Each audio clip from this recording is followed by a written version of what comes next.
Neck பெயினுக்கு இந்த வீடியோவில் நான் எக்ஸசைஸ் சொல்லித்தரேன்.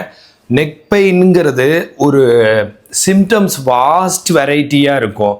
ஒரு நம்ம நினைக்கிற மாதிரி இந்த இவ்வளோண்டு இருக்கிற கழுத்து, இந்த கழுத்து இருக்குல்ல, இங்கே மட்டும்தான் நெக் பெயின்னா வலிக்கும் அப்படின்னு நம்ம நினச்சோம்னா அது தப்பு. ஏன்னு கேட்டால், இப்போ ஒரு ஆர்த்தோபெடிக் ட்ரபிள், இந்த இடத்துல அடிபட்டுச்சு, ஃப்ராக்சர் ஆச்சு, இந்த இடம் தான் வலிக்கும். சரிங்களா? இந்த இடத்துல ரேடியஸ் அல்னா ஃப்ராக்சர்னா இந்த இடத்துல வலிக்கும். ஹியூமரஸ் ஃப்ராக்சர் ஆயிடுச்சு, அந்த இடத்துல வலிக்கும். இந்த இடத்துல சுலுக்கிச்சுன்னா இந்த இடத்துல வலிக்கும். இந்த இடத்துல சுலுக்கிச்சுன்னா இந்த இடத்துல வலிக்கும். அந்த இடத்துலையும் கொஞ்சம் தூரம் சுற்றியும் தான் வலிக்கும். ஆனால் நெக் பெயின் அப்படி கிடையாது. கழுத்தில் ஒரு ப்ராப்ளம்னா கால் விரலில் கூட மரமரப்பு வரும். ஏன்னு கேட்டால், இது ஆர்த்தோ மட்டும் கிடையாது. இதில் ஆர்த்தோவும் இன்வால்வ் ஆகிருக்கு, நியூரோவும் இன்வால்வ் ஆகிருக்கு. அப்படின்னா என்னென்னா, எலும்பும் சம்மந்தப்பட்டிருக்கு, நரம்பும் சம்மந்தப்பட்டிருக்கு. ஸோ நரம்பும் சம்மந்தப்பட்டிருக்கிறதுனால அங்கிருந்து ஒரு நரம்பு ஆரிஜின் ஆகி இப்படி வந்து அப்புறம் இடுப்புலேருந்து சயாட்டிக் நர்வாக போய் ஸ்பைனல் கார்ட்லேருந்து அப்படியே கால் வரைக்கும் போகுது. அப்போ இங்கே ஒரு தொந்தரவு, அந்த நரம்பு அமுத்தி பிரேக்கியல் நியூராலஜி இருந்துச்சுன்னா கால் வரைக்குமே அந்த பிரச்சனை வரதுக்கான வாய்ப்பு இருக்குது. அப்போ அதுக்கு உதாரணம் சொல்லணுன்னா, ஆக்சுவலாக இங்கே எல்லாம் ஃப்ராக்சர் ஆனால் அங்கே மட்டும்தானே. இதே இங்கே ஃப்ராக்சர் ஆகி உள்ள நரம்பு இன்வால்வ் ஆகியிருந்தா, நர்வ் கட்டு நியூரோடோமோசிஸ் இல்லை பார்ஷியலாக கட்டு ஆக்சினோடோமோசிஸ் இல்லை நியூரோப்ராக்சியா அழுத்திட்டு இருந்தால் 2 கை 2 காலே வராமல் போயிடும். இந்த இடத்துல டோட்டல் கட் ஆகிட்டா 2 கை 2 கால், அப்புறம் யூரின் போகிறது, மோஷன் போகிறது எதுவுமே தெரியாது. சென்சரி அண்ட் மோட்டார், சென்சேஷனும் தெரியாது, மோட்டார்னால் நடக்கிறது எதுவுமே முடியாது. தலை மட்டும்தான் இப்படி ஆட்ட முடியும், இது கீழே எதுவுமே வேலை செய்யாது. இப்போ உங்களுக்கு புரிஞ்சிருக்குன்னு நினைக்கிறேன். அதனால தான் எங்கே வேணுனாலும் வலி வருது, நிறைய சிம்டம் வருது. இப்போது அதனால தான் இப்போ நான் சொல்ல போகிற சிம்டம் எல்லாமே கழுத்து வலி, சர்வைக்கல் ஸ்பாண்டிலைட்டிஸோட சிம்டம். அதுக்கு எக்ஸசைஸும் சொல்லி கொடுத்துறேன். என்னென்னா, இங்கே ப்ராப்ளம் ஆகிட்டு ஒரு பக்கம் தலைவலி வந்துடலாம், டினிட்டஸ் சவுண்டு வரலாம் காதுக்குள்ளே, இல்லை காதுக்குள்ளே வலி வரலாம், இம்பேலன்ஸ் மாதிரி வரலாம், கண்ணில் மயமயன்னு இருக்கலாம், அப்புறம் செஸ்ட்லேயோ பிரெஸ்ட்லேயோ வலிக்கலாம், அப்புறம் ஸ்டர்னம், இங்கே ரிப்ஸு, சைடில் இருக்க ரிப்ஸு, காஸ்டோகாண்டைட்டிஸ் அதெல்லாம் வரலாம், கையில் கரண்ட் ஊற மாதிரி, கை விரல் மரமரப்பு, அண்டர் ஆர்ம்ஸில் வலி, இந்த இடத்துல வலி. சரிங்களா? அதுக்கப்புறம் என்னென்னா, முதுகில் ஸ்கேப்புலால வலி, ஸ்டெனோக்ளோடமஸ்டர் ட்ரெபீசியஸ், இந்த கழுத்தில் வலி, ஸ்கேப்புலால வலி, அப்புறம் பால்பிட்டேஷன், இதய துடிப்பு அதிகமாக இருக்கிறது, அதுக்கப்புறம் மூச்சு விட சிலருக்கு சிரமமாக இருக்கிறது, உள்ளே குத்துற மாதிரி வலிக்கிறது செஸ்ட்லேயோ பிரெஸ்ட்லேயோ, அப்புறம் தலை சுற்றுறது, வாமிட் சென்சேஷன் வர்றது. தலை சுற்றல் ரொம்ப மைல்டாக 10 செகண்ட்ஸ் கூட இருக்கும், 30 செகண்ட்ஸ் கூட இருக்கும், அந்த மாதிரி. அது தவிர பேலன்ஸ் இல்லாமல் இருக்கிறது.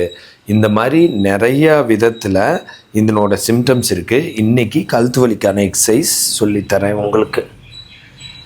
இப்படி படுத்துட்டு, ஆனால் இந்த எக்ஸசைஸை பார்த்து செய்யணும், கரெக்டாக செய்யணும், பார்த்துக்கோங்க. மல்லாந்து படுத்துட்டு இந்த தலை இருக்குல்லங்க, இந்த பின்னாடி தலை நேராக இருக்கீங்களான்னு பார்த்துக்கணும். இப்படி இருந்துடக்கூடாது, நேராக. தலைவாணி வைக்க தேவையில்லை, வைக்கிறதா இருந்தால் ரொம்ப சின்னது, இல்லை பெட்ஷீட் மடக்கி வச்சுக்கலாம். இப்படி படுத்துட்டு தலையை 1 1 2 3 4 5 6 7 8 9 10 1 1 2 3 4 5 6 7 8 9 10. இப்போ என்ன பண்ணனா, இந்த தலையில் பின்னாடி இருக்கிற ஆக்சிபிட்டல் லோபை கீழே அமுத்துனேன். டூ மச்சாக அமுத்த தேவையில்லை, ரொம்ப லெஸ்ஸும் வேணாம், மீடியமாக இப்படி அமுத்தணும். இங்கே கீழே அமுத்துனேன், உங்கள் பார்வைக்கு தெரியாத தொட்டு காட்டுறேன். இந்த இடம் இருக்குல்லங்க, அதை ப்ரெஷர் கொடுத்துருக்குறேன். இந்த மாதிரி நீங்கள் ஒரு 7 தடவை செய்யலாம். அப்புறம் அது உங்களுக்கு நல்லா இருந்துச்சுன்னா கொஞ்சம் கொஞ்சமாக 2 7 தடவை, 2 செட்டு, 3 7 தடவை, 3 செட்டு, அப்போ 21 தடவை அப்படி இன்க்ரீஸ் பண்ணலாம். இங்கே பார்த்துக்கோங்க. மல்லாந்து படுத்துட்டு 1 1 2 3 4 5 6 7 8 9 10. திரும்ப ரிலீஸ் பண்ணி 1 2 3 4 5 6 7 8 9 10. ரிலீஸ் பண்ணுறப்ப தலையை மேலே தூக்கணுங்கிற அவசியம் கிடையாதுங்க.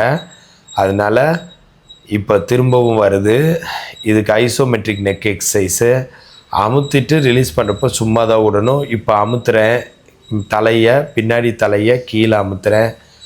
1 2 3 4 5 6 7 8 9 10 3. ரிலீஸ் 1 2 3 4 5 6 7 8 9 10 இந்த மாதிரி எக்ஸசைஸ் பண்ணலாம். இந்த இடத்த கீழே அமுத்தணும், இதெல்லாம் நேராக இருக்கணும், மற்ற பார்ட்லாம் ரிலாக்ஸாக இருக்கணும். இது ஒரு எக்ஸசைஸாக, இது ஒரு எக்ஸசைஸ். இது வந்து கழுத்துலேருந்து கைக்கு ரேடியேட் ஆகிற பெயின் எல்லாம் குறைக்கும். 1 2 3 4 5 6 7 8 9 10 1 2 3 4 5 6 7 8 9 10 2 1 2 3 4 5 6 7 8 9 10 2 1 2 3 4 5 6 7 8 9 10 3 1 2 3 4 5 6 7 8 9 10 3 1 2 3 4 5 6 7 8 9 10.